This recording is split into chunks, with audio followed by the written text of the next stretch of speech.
Hello there, Lynx here, and welcome to Katawa Shoujo. What's the plan for today? I'm waiting patiently in the hallway of the girls' dormitory just outside of Emmy and Rim's rooms. Emmy is apparently helping Rim with getting dressed. I suppose that makes perfect sense, as I have no idea how Rim would get dressed otherwise. Picnic! Picnic. That's what I said! Sounds pretty exciting. I know, right? Rin chooses this moment to make an observation. The sky seems threatening today. Actually, I noticed that too on my way over. Despite the sunshine of the early morning, the afternoon seems to have taken a turn for the gloomy. There is a heaviness to the air as well that usually heralds a rainstorm. I wonder if I should have brought my umbrella. She's got a point. Are you sure that you still want to risk getting caught in the rain? I don't even know why I bothered asking. Amy pops out of Rin's room into the hallway looking shocked that I'd even suggest cancelling our plans. Of course! What? The threat of rain's supposed to stop me? I can't help but grin at her belligerent response. It's almost like she's daring the rain to come. If Mother Nature were walking down the street, I think I would probably start a fight with her. Or at least challenge her to a race. In fact, Amy seems almost aggressively cheerful today. Rin wanders out in the hallway looking her usual self. Well then, are we all ready to go? I'm ready! Rin nods and says a single word. Basket. Pardon? The basket. In Amy's room. You should carry it. Amy claps a hand to her mouth, embarrassed. Oh my gosh! I almost forgot about it. Nice save, Rin. Amy darts into her room and emerges with what looks like a very well-stocked picnic basket. As she hands it over to me, I know that it feels heavy enough to be one, too. Good lord, how much food did she pack? More to the point, where did she get the money for all of this? So, are we set to head out? Yep. Rin gives another nod and we head out of the dormitory. I can't help but frown when I notice how grave a sigh has gotten in the 10 minutes I was inside. Still, Amy does not seem concerned by such a petty concerns as the color of the sky. She's positively skipping as we walk. Which reminds me, where are we going? This brings Amy up short and she shoots me an embarrassed look. You know, I hadn't really thought of that. What do you think, Hisao? Well, there's the spot where we ate during the festival, but it might be nice to leave the campus for a while. However, I'm not sure if there is any good places to do that in town. Just as I'm about to open my mouth, Rin unexpectedly interjects with a suggestion. There is a park in town near the art shop. Great idea, Rin! I totally forgot about this place. Crisis averted. Do you know how to get there, Rin? I mean, yeah. Rin shrugs. It's pretty likely. Good enough for me! I would prefer knowing for sure, but what the hell? Lead on, Rin. The three of us quickly make our way off campus and take the road down into the town. This basket's a bit heavy. I hope that the park is close by. We pass the art supply store, Rin slowing her pace slightly as we go by. Amy notices Rin's change of pace and stops. You wanna go in, Rin? Rin shrugs. Nothing I need. Are you sure? There is the slightest flutter of a smile on Rin's face, quickly replaced with her usual expression. Life is uncertain, but on this at least, I am pretty sure. Nice of you to offer. Well, it's not like I'm the one carrying the basket.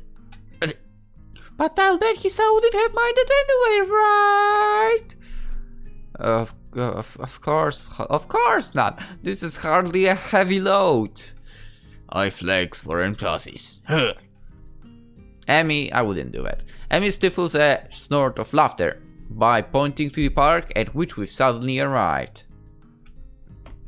Oh, I remember this place. I ran to you here that one time, didn't I, Rin? Of course you did run into someone. Rin's eyebrow raises slightly. Maybe. I'm unwilling to say for certain, one way or the other. Memory's a tricky thing, you know. Well, I'll be. We made it one piece after all. The sun's still nowhere to be seen, but neither Amy nor Rin seem to mind. Oh! We find a spot to sit on the grass and I set the basket down gratefully. There is a surprising amount of food prepared. Maybe we were supposed to be joined by some of Amy's teammates or something. I'm starving! Dig in! She attacks the food as she's had nothing to eat for years. I'm just reaching for the food myself when I feel the first drop of rain land on the back of my hand. Uh-oh. Looks like the weather's not going to cooperate with us after all. Amy glares the sky as if that alone will hold back the rain. I very nearly believe she can do it. It's one hell of a glare. It had better cooperate! You hear me, Sky? You stopped it raining right this instant! The sky doesn't seem inclined to listen to her despite the commanding tone she's taken with it. Instead, the rain seems to increase. Rain wrinkles her nose in distaste at this turn of events. Regrettable. What do you mean? Rain shrugs. I could paint this if I weren't out here. Shame to miss it is all. She doesn't seem angry or annoyed about it, just a little bit disappointed.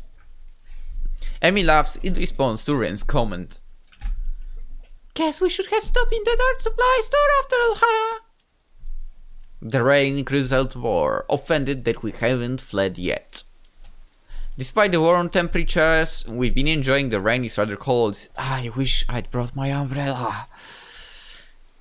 Okay, hey, we should probably head inside to keep dry, somewhat, relatively. We're already pretty wet, Hisao. Yeah, but we can drive off this way and maybe wait out the storm. You don't want to catch a cold or anything, do you? Amy, consider this for a moment. I can tell that part of her wants to stay out in the rain just to spite the weather. Unfortunately for her, the weather hardly cares about what we do. I suppose you're right. Where could we go?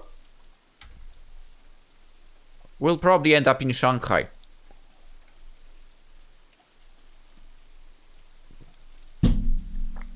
I don't have an answer for her. This area is still pretty new to me. If I guess I'm slowly getting used to the school itself, the surrounding town remains a mystery. All I know is that the art supply store, and it's only because we just passed it. Fortunately, Amy soon snaps her fingers in triumph. That's it! There is a tea shop nearby! We could have some tea and dry out, no problem. That doesn't sound like a bad idea. Great. You know where it is? Amy nods, looking fairly confident. Sure do. I think. But it will be an adventure either way, right? Adventure, huh? Well, I suppose we could use a little adventure. I think as long as we get out of the rain, I'll be happy. The picnic basket is a little lighter now, at least. Lead on. Rin and I follow Amy as she weaves through the streets with something approaching confidence. Now we're left here. There, the Shanghai. Amy beams triumphantly as she points to the tea shop. It seems fairly crowded inside, a symptom of the sudden rain, I'm sure. Welcome, I'm surprised to find out that our waitress is none other than Yuko. She sure looks the part in her uniform. It's hard to believe that this is the same librarian from our school. Does she work two jobs? I guess that must be it. Oh, it's you. Yuko seems to know Emi. Emi grins brightly, pleased to be remembered. Hey, Yuko! Hi. Hi, Yuko. I didn't know you work here too. Do I know you? You seem awfully familiar, but I don't think I've ever seen you here. We met at your other job at the Yamaku library, remember? Her eyes widen in memory. Oh, yeah, that's it. Nice to see you again. Oh, no, this is bad. I should remember customer face. I'm sorry, I'm terribly sorry. Yuko goes from realization to panic in a split second, performing a series of high-speed bows, and narrowly avoid getting headbutted in the process. Whoa, hey, calm down! Listen, I wasn't a customer when we first met. In fact, I hadn't ever been to the Shanghai, so it's alright. Not the best display of logic, but it seems to relax a little. Do you really think so? Yeah, I'm sure. Positive, isn't it right, girls? Huh? Emi has been watching this drama unfold with considerable amusement. Yep, it sure is. Well, okay. So, Yuko got room to seat us? Yuko nods and leads us to a corner booth, providing us with some small towels before taking our order. What will you have? Cake and some tea too, I guess. What kind of cake? Surprise me. Yuko looks uncomfortable at the thought of surprising anyone, but she gives a note that they're straight. And for you? I'll take a straw. My feet are all wet. Sorry? The drinking conch of straw, one please. Yuko is obviously uncertain what to think about this. She fiddles with her pen and stationery for a moment, looking like she's about to cry, before turning in my direction. And you, sir? Just tea, I think. Emi would probably yell at me if I ordered cake. Oh, come on, Hisao. Don't let me be the only one food. I'll feel like a pig. Just trying to eat healthy. Your orders after all. Well, today's your day off. You can be healthy tomorrow. Well then, I suppose I'll have some cake after all. In big amounts. Yuko seems slightly irritated that I'm changing my mind. What kind? I glance at Emi and grin. Surprise me. Yuko sighs and nods. Very well. Your order will be out soon. Despite the crowd, our order does indeed arrive quickly. Thanks, Yuko. Yuko nods in appreciation. This is a different guy than usual, isn't it? Ha? What? Different guy? What do you mean? Emi must notice my confusion because she seems a little embarrassed. What? Oh yeah, I guess he is. This is my friend Hisao.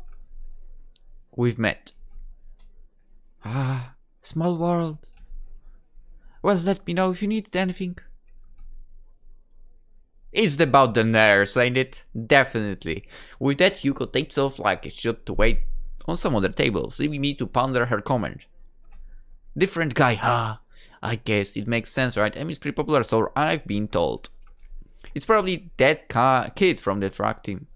That bastard. This is stupid. I can just ask Emi. So, who's this other guy, huh? You got the secret roller or something? Emi laughs again, and only I get the feeling it's from nervousness as much as anything else. It's just the track team captain. He likes coming down here after practice sometimes. So we have anything to discuss, I tag along. Sounds mighty suspicious to me. I see. I could let Venice drop, but I can't resist at least getting another dig in. So it is a secret lover. I knew it. Rin watches our play, seemingly mildly amused before muttering something that I don't quite catch. Anyway, What? Huh? Rin jerks back from wherever her mind wandered off to. Huh? What did you just say? Huh? No, before that. No idea. Oh, okay. I let the matter roll, but I can't help notice that Emmy seems relieved that Rin interrupted the conversation. Maybe I went a little too far. Conversation downs down for a moment as Emmy and I busy ourselves with cake. Mine is strawberry and surprisingly good. What the heck was that sound? Emmy seems to think so too, as she suddenly reaches out over with her fork and steals a bit. Teeth. Pirate, there's a difference. We're not on water. Well, no, but there's a lot of water outside, so it still works, right? Besides, you can have some of mine. I think it's cranberry or something. I should have asked for the strawberry. I like strawberries. Feel free to help yourself to mine if you really must. For some reason I feel compelled to add, seeing as how you've already done it once and all. Amy sticks her tongue out at me, but that doesn't stop her from appropriating my cake. I try some of hers as well. It's raspberry and pretty good. The rain's let up. It would appear that Rin is correct. Good timing too, I finished my food and it looks like Amy heads as well. Well, we'd better move on before it starts raining. It takes us a few minutes to get Yuka's attention, but we pay and get out pretty quickly. So, do you want to return to the park? My jaw nearly drops. Are you kidding? It's probably going to rain again. In fact, I just felt some more raindrops. You may be right. Well, okay, I'll let you off the hook this time, but you owe me picnic now, got it? I don't know if she's addressing me, Rin, or the both of us. Fine. Now hurry up, I want to get some laps in the truck, and it would be nice to do it without rain. I thought this was your day off.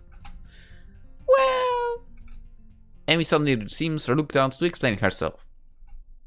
I need to practice. And I need to burn off that cake anyway. Why do I get the feeling that she's leaving something out? Are you sure it wasn't that much cake? No, it wasn't that much cake for you. I ate most of it. She's got a point there. Still, I feel like I should at least offer to run with her.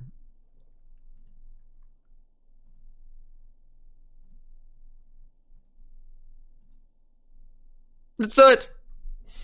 Hey, I'll run with you. I might as well, right? Amy shakes her head emphatically. No, you won't, Hisao. Rest is critical for you, remember? I won't allow you to push yourself too hard. Guess she's better giving advice than taking it. Whatever you say, Amy. Whatever you say. I think it's probably best not to press the issue.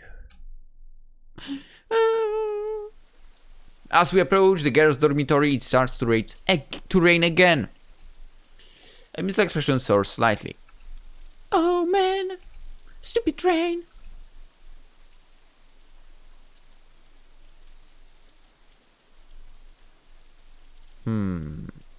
Why do I feel like that the rain might have something to do also with that car collision that she's experienced? I don't know, I get that vibe somehow from this. Anyway, hey, it will let up soon enough, you can go running then, right? Amy snorts, seemingly amused. Like I'm not going to run in the rain. I understand that approach. Well, you shouldn't, you could catch a cold. Amy waves her hand early. Ridiculous! I don't get colds. My immune system is far too strong for something like that. I can't help but laugh. Well, I'll see you tomorrow then, okay? Yeah. Thanks for coming. Oh, and for carrying the picnic basket. I'll bring it for lunch tomorrow. We can have our picnic on the roof. Sounds good to me. See you then. Amy grabs the basket from me and shoots through the door. Rin gives me a sort of hard note and mumbles inside as well. Damn, it's wet out here. I need to get back to my room and into some dry clothes. I'm soon in front of my door, but I'm intercepted by a sudden appearance of Kenji, who appears to be carrying a stack of books. Hey man, give me a hand, would ya? Huh? The books are unceremoniously dumped into my arms as Kenji fumbles with his room key. Thanks, you're a lifesaver. If you weren't around, I'd have to keep my door unlocked, and that's just begging for trouble. In the university, yeah. In the dormitories, yeah. Anyway, the perfect opportunity to set up an ambush, or maybe just plant them up if they don't want to get their hands too dirty. Probably don't. I'm afraid they'll break a leg or something if they have to stop me. Woman. My mind thinks about digesting the verbal torrent that's just been unleashed, but elects to remain comfortably in the dark. Anyway, where have you been, man? I could have used some help carrying these bags from the library. I knocked on your door, but you weren't there. Oh, sorry. Not really, you appear to think I'm some kind of pack mule. I was out with Emmy and Frin. Kenji staggers back in shock. It looks like I just shot his dog if he had a dog. Well, libelous ladies again! What do you do this time? Well, we wound up at the Shanghai. I've prevented from continuing by a sudden exclamation of despair. The Shanghai! Why the Shanghai? No. You can't just go to the damn Shanghai. It's the most dangerous place in the city. A veritable stronghold of their best agents. I know, I've met them. They will stop at nothing to lull you into a false sense of security and then BAM! He hits his door for emphasis. Well, it's gone, but Pabaspas, gone, identity, freaking gone, man. Promise me you won't go there again. He seems so vehemently opposed to the idea of the Shanghai that I'm willing to lie a little in order to get to my room. Sure, I won't go there again. Or at least I won't ever tell you I've gone there again.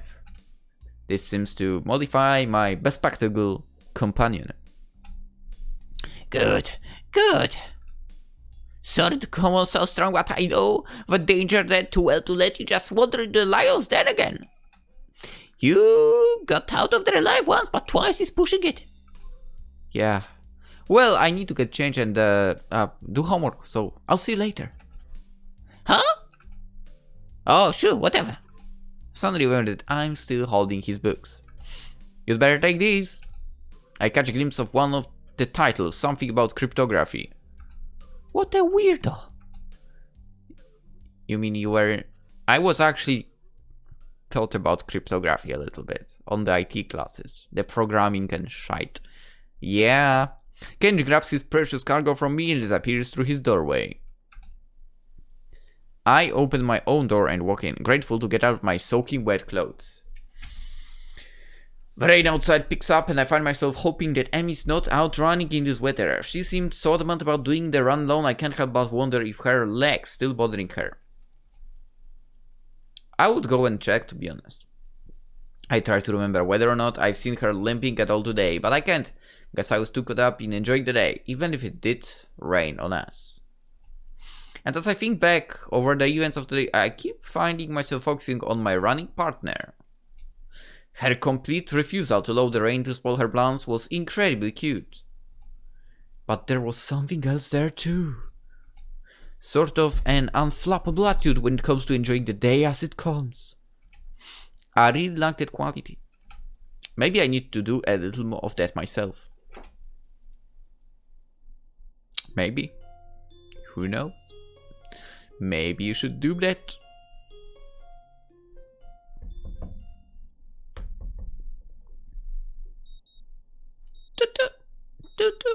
The worst sound ever. The sound of my alarm brings me out of a dream involving parrots and some other stuff I can't really remember. I'm a little bleary-eyed and it feels like it takes me longer than usual to get dressed and down to the truck. Did you take the pills? A glance at my watch reveals that I was right and I'm in fact running a little late. The thing is, there is no Emmy. That's odd, she should be here. She definitely should be here. I mean, I was late. I guess I was the only one who had trouble getting up this morning. The thought crossed my mind that it never quite stopped raining yesterday. Did she go running anyway? It seems likely. Amy is a lot of things, but cautious isn't one of them. She probably figured the rain wouldn't stop and that's why she was so adamant about running alone. Still, I would have gladly run with her, even if it was in the rain. Heck, if anything, I would have been able to convince her to come in once it got really bad. That would be why she didn't want me along, of course. Told you, should have gone and checked, even if you weren't running, just to be there. Anyway, even so, I can't help wanting to know where she is. Well, nothing for it. I'd better stretch and run and hope that Emmy shows up with a grin and an excuse.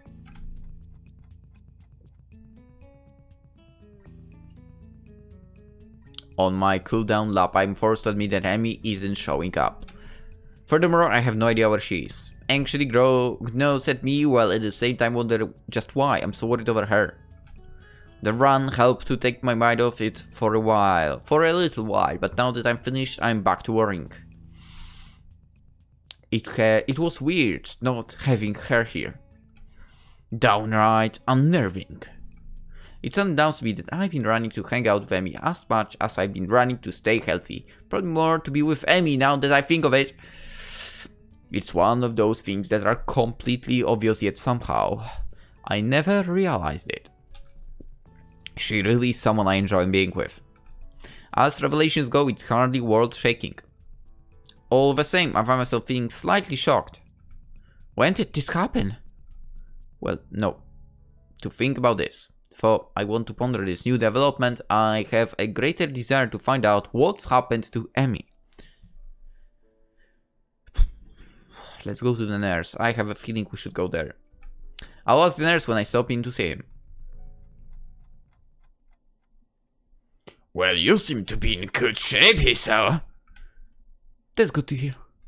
I replace my shirt and stand to leave as usual. Except instead of leaving, I ask a question. Hey. Where is Emmy? She didn't show up this morning. Is she okay? While I try valiantly to conceal the anxiety in my voice, the nurse's expression suggests that I failed miserably. You mean she didn't tell you? She's sick in bed. What? Sick? What? The nurse tracks. Yeah, she came to my office early this morning with fever. To be honest, I'm surprised she made it here. She was burning up when she arrived. I believe she'd planned to let you know, but she asked me to tell you. Oh, shoot! The nurse gives me a sheepish smile that seems at least partially sincere. I told her I'd stop by the truck to let you know in case she forgot.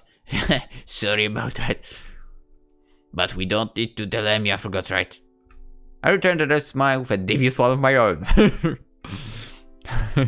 Of course not. This is fine blackmail material.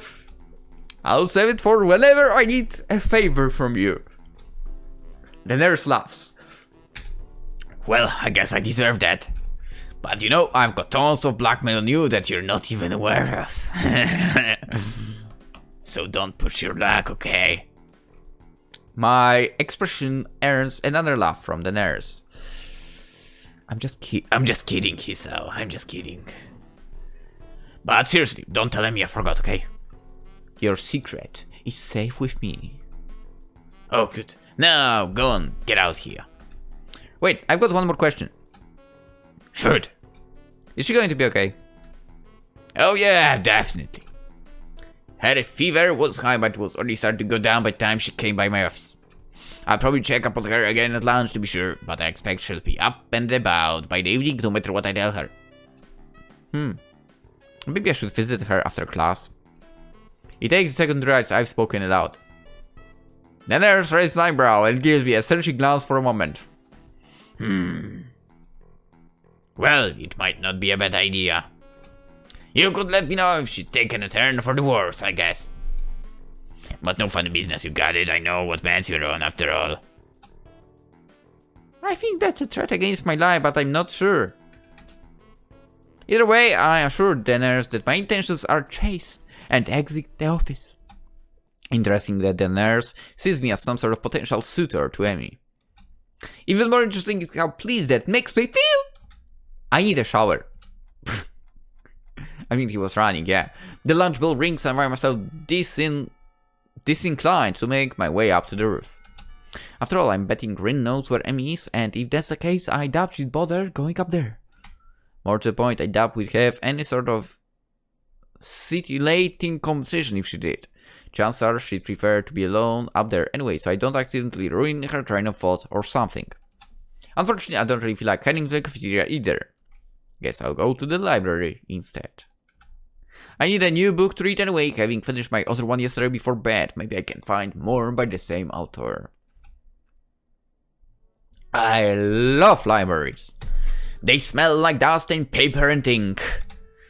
All these stories and facts and opinions crowded together in one place makes the air come alive with potential. I'm not sure how to navigate Yamaku's library yet, having mostly stacked books I brought with me, so I searched for the librarian to ask for help. I suppose she's no... Oh, Can't believe it. Yuka, looking rather distracted, suddenly emerges from one of the aisles. Excuse me. Excuse me. Oh, can I help you? Actually, I was looking for a book. So am I. Advanced cryptography, we just got it in, and now it's gone missing. I know who has it. I really wanted to read that one. Cryptograph. Yeah, that is this guy I knew. No, I'm... No! No way!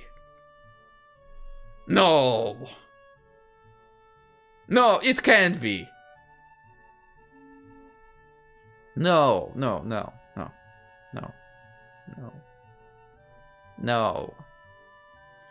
It can't be. I mean, we know from one of the roots that Kenji used to date someone, right? We know from Yuko that she used to date someone.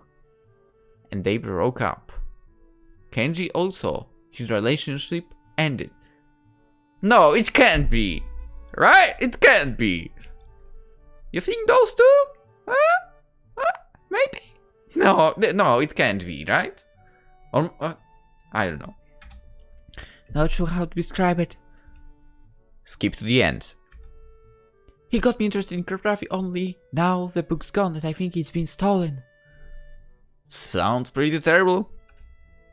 Yeah, especially because now I have to search the whole library for it. Even though it's probably not even here. You seem busy. A little. She dashed off down the aisle, and I resign myself to finding my own dang book. Plenty of choices. It would be crazy if it turned out that Kenji used to date with Yuko. Okay, come on. How'd I get lost? These aren't even printed books, they're all in braille. I guess it makes sense in a school like this, but honestly, it's a little annoying. I'm sorry. Is someone there? A littling voice drifts out from behind one of the cubicles set up for research. As I approach, I see that Lee's been reading a book while I've been stomping about the aisles. Oh, no. I should be apologizing. I didn't mean to make so much noise. Sorry. My, is that you, Hisao?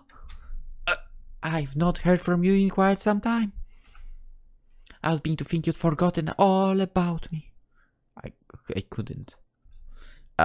Sorry. Lee laughs in that refined manner of hers and shakes her head.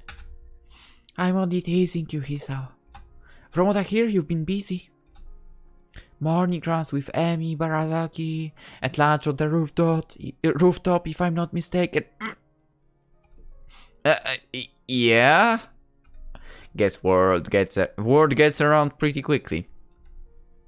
That, and I can't coax poor Hanako on the roof anymore. You three are always up there claiming the spot for yourselves. She chides me gently, for it's pretty clear she's just teasing me again. Still, I feel a not need to apologize. Sorry, we could eat lunch somewhere else if it's a problem. Oh no, I wouldn't worry about it. Hanok and I have other things to do at lunch too, such as read in the library, as you can see. Hanako is here too? I didn't see her. Lee smiles a bit enigmatically. Oh, she's around somewhere. But I'm surprised, Hisao, you don't hear instead up there. What brings you to the library? Well, Emmy is ill, so there's no lunch on the rooftop to keep me occupied. Lee raises an eyebrow at my statement before giving another chuckle. Oh, my poor Rin must feel left out. It's not like that. But I'm sure it isn't. Emmy tends to be the life of whatever group she's in. It's a shame to hear she's fallen ill. Will she be okay? Someone get a feeling that Lee is just inquiring out of politeness, but respond anyway. The nurse thinks so. I'm going to swing by and see how she's doing after school myself. Another raised eyebrow. My, what a noble gentleman you are, Hisao. It's nothing really. Just checking up on my friend after all. So it's just friends, isn't it? How disappointing. I blush, glad that Lee can't see it. But somehow she knows that I've been flustered by her comment anyway and laughs. I'm sorry, Hisao. I'm teasing you again. Please do tell Emmy I hope she feels better, won't you? I glance at my watch, reveals that I'm very nearly out of time to find my book. Of course. I've got to find a book before lunch is over, so I'd better get moving. See you later. That's probably not the best praise to use. Lee, however, takes my gaff in stride. Until we meet again, Hisao.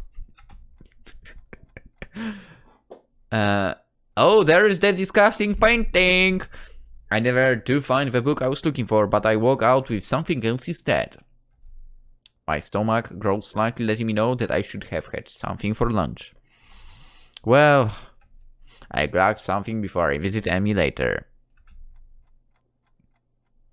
It seems as if the Hanam has decided to slow down for the express purpose of annoying the hell out of me. Class feels like it drags on for ages. I suspect that my being consumed with worry probably has something to do with it. Blessedly, the bell rings and dash out of class, drawing a few raised eyebrows, I'm sure. I mean, you surprised Kata run away from the possibility of running into Shizune. I have spent the majority of the day fretting as unobtrusively as I could. Even though the nurse thinks that Emmy's perfectly okay, I want to see for myself. It doesn't take long to get to the girls' dormitory and make my way to Emmy's room. Standing outside the door, I suddenly pause. What if she's resting? I'd hate to wake her up, especially if she's still feeling ill. But again, if she sleeps all day, then it could throw off her sleeping schedule. But rest is important if you're ill, isn't it? I can't decide what to do, so I settle for standing outside the door looking like an idiot. Then I hear Emmy's voice from behind the door. Thanks for your concern, but I am okay.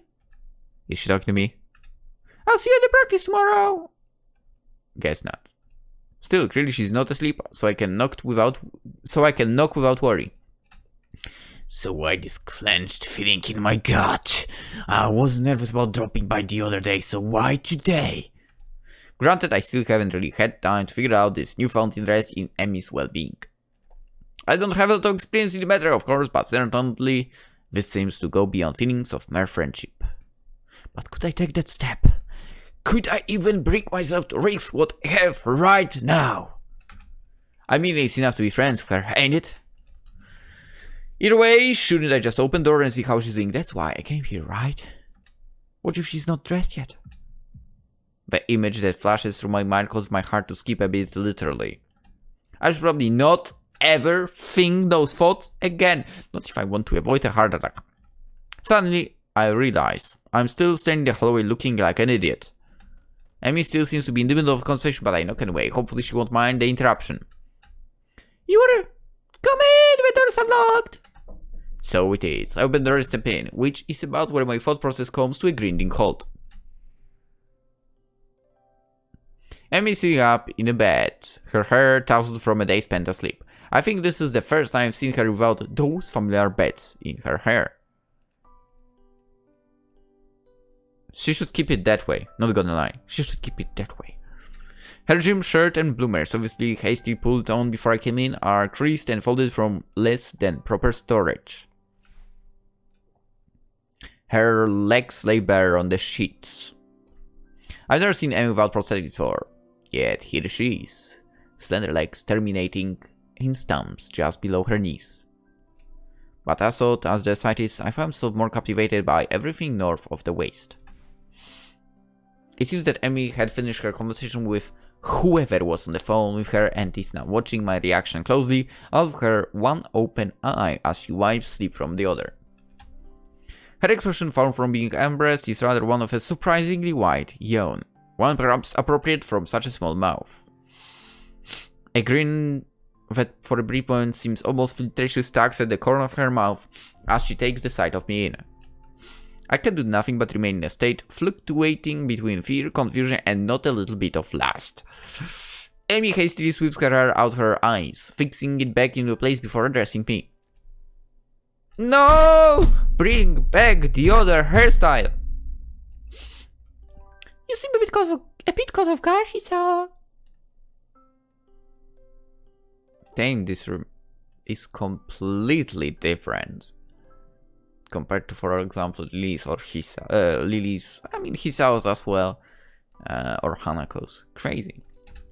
A wave of laughter erupts from her, and I find myself grinning and rubbing the back of my head ruefully. Sorry, I've just never seen someone so disheveled look so attractive. Never seen you without your legs on. Never seen you look so. Sorry. Amy gives again and moves to sit up a little straighter. I'm caught up in the movements of her shirt, very nearly losing myself. I was wondering what the reaction would be. The nurse called and told me you were going to stop by, you see.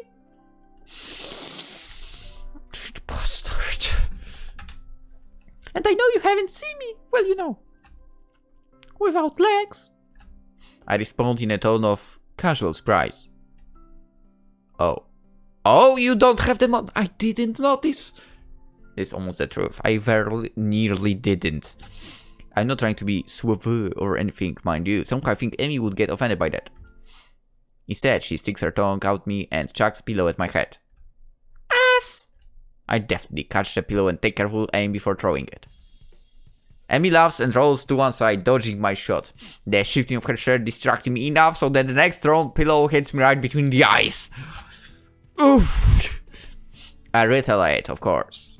And once I retaliated twice, well, a war was bound to break out sooner or later. And really, when Amy appears to have far better aim than me, well, it was just a matter of time before I'd have to resort to a suicidal charge. Gotcha! Oh. And once the charge was accomplished, well, of course, I'd have to wrestle the pillows away from her. And with kind of struggle, I of course wind up in this sort of position. Nanda. What is going on here? And so I find myself staring down her from my position atop her. She's grinning, eyes sparkling with amusement, maybe a little sweaty now from our tussle. Her chest is heaving up and down, sucking air. The small bit of my brain that is not currently interrupted by the sight and the smell of her observes that she must still be ill, because her stamina is not what it should be. Which stay that way for a while. I'm not sure how long, because everything seems to go fizzy. Everything that isn't her anyway. Her eyes meet mine, and deep inside them I almost catch a glimpse of... what? Fear? Longing? Hope? Amy. A cough suddenly convulses her, and I'm almost stumbling in my haste to get off, to apologize for everything. Sorry, I should get... It's fine. She gives me a reassuring pat on the shoulder. So, what brings you here? She's still breathing hard, and that causes her voice to shake slightly. Well, before I was so rudely assaulted by the pillows, I came to see how you were doing. Wham! This earns me another shove, and I very nearly fall off her bed. Amy's eyes sparkle again. I wonder how, but I never noticed how attractive they are before. Cause you before, were you? Her tone is mocking, haughty, teasing. She throws her arm across her forehead, roundly green still apparent from underneath. Could you bear the thought of me playing deathly? As we both recover from our brief wrestling match, Amy appears to fall back on teasing me. Well, I wouldn't say consumed by worry, but after you didn't show up this morning like a total witch. Amy pouts, crossing her arms, petulantly and sticking her lower lip out. It's not my fault. Nurse wouldn't allow it. Sure he wouldn't, I completely believe you. Amy sticks her tongue out again. You're such a jerk, Hisao. So, how was your day then, huh? Did you enjoy slacking off? Not really. The phone woke me up pretty early on. Phone? Yeah, the captain of the team called to make sure I was doing okay. Also to let you know that it was okay to skip practice. Good. At least she wasn't alone all day. Someone checked up on her. Oh, what can help but think that it should have been me? Oh, that's good. He really keeps an eye on you, huh? Amy shrugs. It's his job. Part of being the captain means you know where your team members are when they're not in school. Still, I guess it was nice of him to call, huh? Yeah, sure must have been. Amy yawns and shimmies down to a more comfortable position. So, how was your day? Kind of uneventful, you know. I went ahead and ran myself, talked with nurse about how you were doing. Went to the library, and yeah, I meandered through the day's events, none of which are particularly engrossing.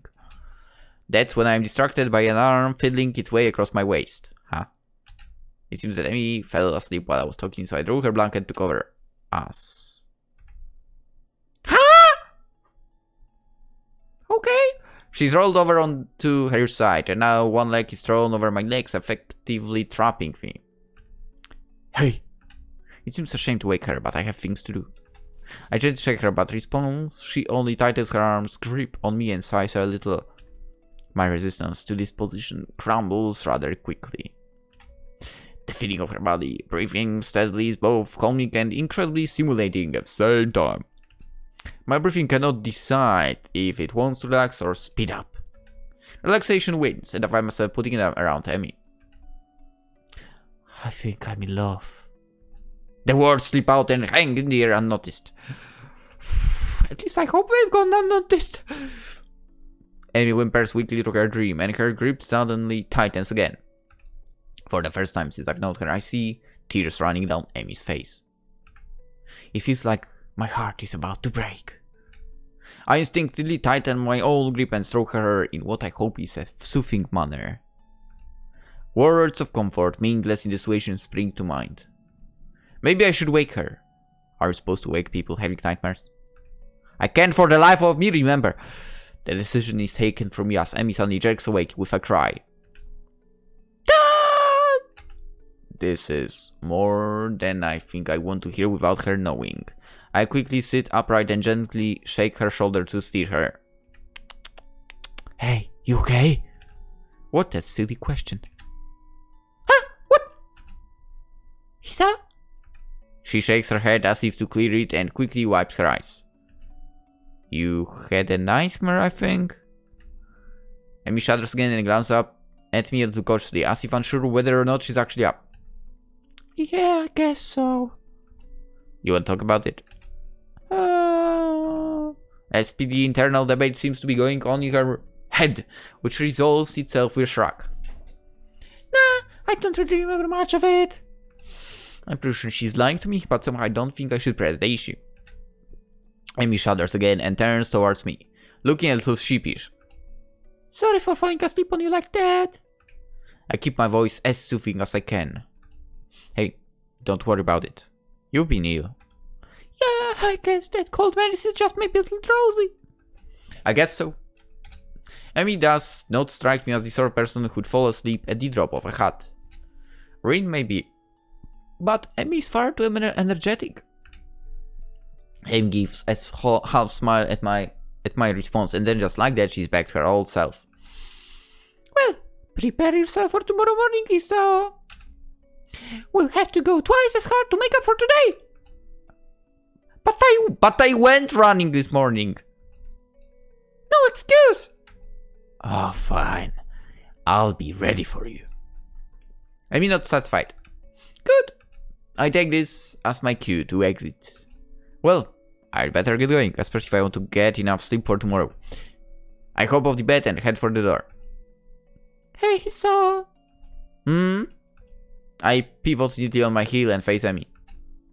She opens her mouth to say something and then in another first I see her falter slightly. She closes her mouth and opens it again. Thanks. For dropping by, I mean. You're kind of the first visitor I've ever had who wasn't Rin. Yes. Now that's surprising. I would figure that Emi would have people dropping by all the time.